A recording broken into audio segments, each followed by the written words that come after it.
ધારી શહેરમાં ડિમોલેશનનું ભૂત ફરી ધૂણ્યું. અગાઉ કરાયેલા મેગા ડિમોલેશન બાદ ફરી ગેરકાયદેસર દબાણો વધ્યા. મુખ્ય માર્ગ પર ફરી ગેરકાયદેસર દબાણો થતા તંત્ર હરકતમાં. મેઇન રોડ પર આવેલ દુકાનો દ્વારા સ્વેચ્છાએ હટાવી લેવા તંત્રની અપીલ.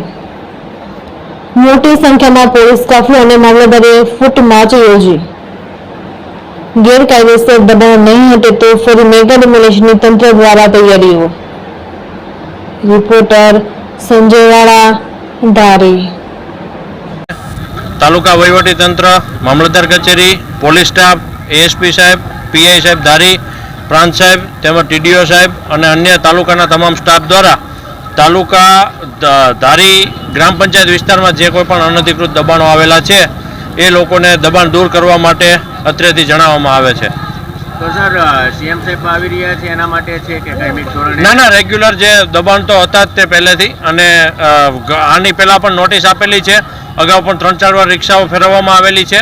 એ અનુસંધાને જ આ કાર્યવાહી કરવામાં આવેલી છે. બાયપાસ રોડ છે એ માથાનો દુખાવો સમાન છે, તો એનું પણ કંઈ થશે કે કેમ? ત્યાં પણ જે પણ દબાણ ધારકો છે તેમને સૂચના આપી દીધેલી છે અને એનો વૈકલ્પિક રસ્તો કાઢવાના તંત્ર દ્વારા પ્રયાસો કરવામાં આવી રહ્યા છે.